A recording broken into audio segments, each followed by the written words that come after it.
aleyhisselam. Sallallahu teala aleyhi ve ala alihi ve evladihi ve azvacihi ve ashabihi ve etba'ihi ve hulefâihi râşidîn mürşidîn mehdiyîn min ba'dih ve uzarâihil kâmilîn fî ahdi. Hususan minhum alel a'immeti hulefâi Rasûlillâhi alel tahtık. Eminel mu'minîn Hazreti Ebu Bekir ve Ömer ve Osman ve Ali ve ala bakiyeti sahabeti ve tabi'in. Ridvanullahi teala aleyhim ecma'in. Eyyuhel mu'minûn el-hâdirûn, ittakullâhe ve ati'ûh, innallâhe ma'allezîne ettekâv vellezîne hum muhsinûn. Allahu Teala fi kitabihil kerim. Euzu billahi mineşşeytanirracim. Bismillahirrahmanirrahim. Ya eyyuhellezîne âmenû lima tekulûne ma la tef'alûn. Kebura maktan indallah en tekulû ma la tef'alûn. Sadakallahul azîm. Pek aziz ve muhterem Müslümanlar, aziz cemaat, bizim bugünkü hutbemizin mevzusu Müslüman sözü ve işi bir olgan insandır hakkında olacak. Sayılı cemaat, hakiki Müslüman her vakit aytkan sözlerine ve yapan işlerine dikkat etken kişidir. Çünkü bir insana sözleri ve işlerine göre bu dünyada kıymet kesilir ve ahirette de ona göre hesapka çekilir. Büyüklerimizin aytkanı gibi söz kuş gibidir.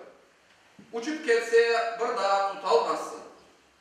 Sözünü aytmadan evvel sen onun sahibisin ama onu aytkan son o senin sahibin olar ve o sözge göre sana kıymet keserler.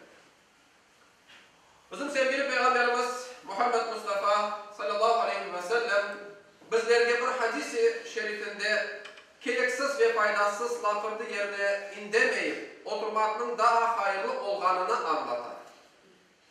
Allah'a ve ahiret gününe iman etken kimse ya hayırlı söz aytsın ya da indemesin. Sayılı cemaat, sözünün büyük bir gücü vardır. İslam dinine göre söz yazılmasa bile, şahata olmasa bile hep bir insanını bağlar. Bunun neticesi olarak söz verip de sözünü tutmayan kimsede münafıklık alameti, gayri İslami bir tabiatı vardır. Hz. Peygamber aleyhisselam bizlerine buyuruyor. Münafıklığın alameti üçtür. Laf etkende yalan aytar, söz vergende sözünü yerine getirmeyi ve emanetke hıyanetlik eder. İşte hürmetli cemaat, Müslümanın aytkan sözünden yapan işi bir olmalı. Çünkü sözünde yalancı olan kimse Allah katında yalancı olarak kaydedilir. Sözünde doğru olan kimse Allah katında sıddık, yani doğru sözlü olarak yazılır.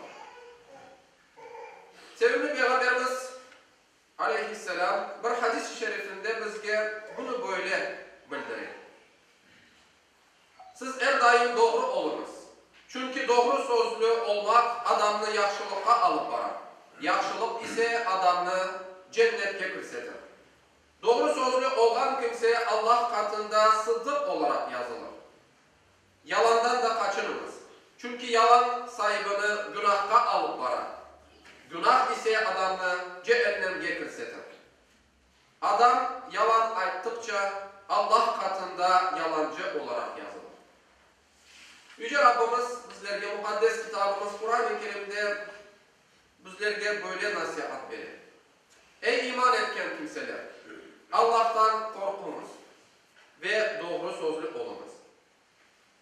Sayılı cemaat, hutbenin başında okuğanın ayet-i kerimede ise Rabbimiz bizlerge yapmanımız şeylerini, yapmadığımız şeylerini anlatmakını yasaklayır.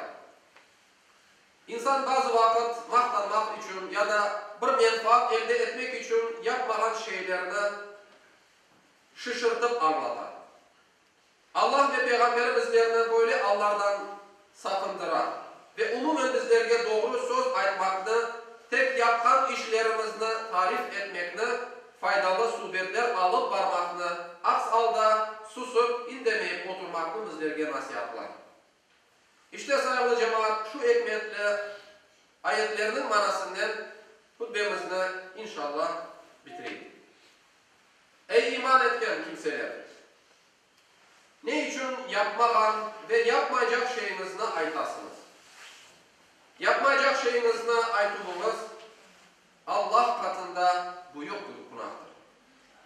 Ela inna ahsanel kelam ve ablagan nizam kelamullahil melikil azizil allam kema qala Allahu tebareke ve teala fil kelam ve izâ kuri'el Kur'anu festemi'û leh ve ansitû leallekum turhamûn.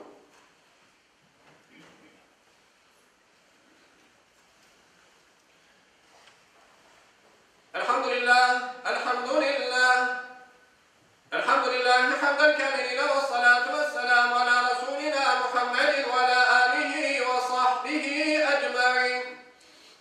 Ta'zimen li nebiyyihi ve tekrimen li fekâmeti şâni şerefi safiyy. Fekâle azze ve celle min qâilin muhbiran ve âmiran. İnnallâhe ve melâiketehu yusallûne alen nebi. Ya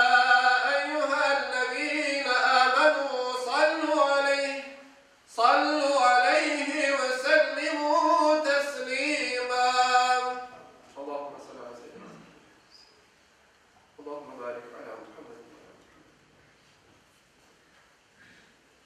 عباد الله إن الله